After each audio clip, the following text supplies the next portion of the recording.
200 personel gabungan diterjunkan dalam aksi demonstrasi di halaman kantor Mapolres, Jalan Pelita, Kecamatan Binamu, Kabupaten Jeneponto, Sulawesi Selatan, Sulsel, Sabtu, 24 Agustus 2024. Unjuk rasa, UNRAS, berlangsung rusuh sebab polisi yang menggunakan tameng mendapat serangan dari para pendemo. Suara tembakan terdengar, membuat pendemo tak bergeming. Aksi saling dorong pun terjadi. Satu orang diduga provokator harus diamankan polisi. Sementara satu personel polisi menjadi bulan-bulanan pendemo. Berselang beberapa saat, kendaraan khusus maju dan menyemprot para pendemo. Masa aksi berhamburan.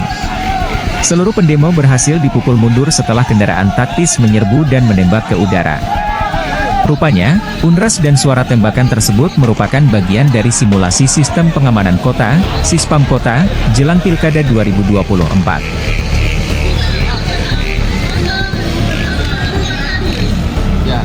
Siang hari ini kita melaksanakan kegiatan simulasi Sispam Kota dalam rangka tahapan pemilu kada khususnya Bupati dan Wakil Bupati Kabupaten. Seperti diketahui bersama, kota ini adalah puncak kegiatan dan latihan kita sebelumnya. Kita sudah beberapa kali latihan dan ini puncaknya melaksanakan simulasi Sispam Kota, yaitu dari simulasi kegiatan-kegiatan yang di TPS maupun simulasi kegiatan yang terkait dengan rasa pengamanan digital. Nah, ada berapa personil yang dilibatkan dalam Sispam Kota ini, Pak?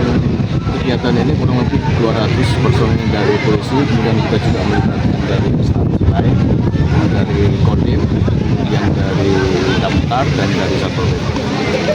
Nah, ini Sispam Kota ini rencananya akan digelar lagi atau seperti apa menjelang pilkada ini, Pak? Ini adalah simulasi ini akan kita laksanakan apabila nanti membutuhkan kondisi-kondisi yang memang memerlukan darurat anggota kita untuk kita siapkan melakukan pengamanan di lapangan.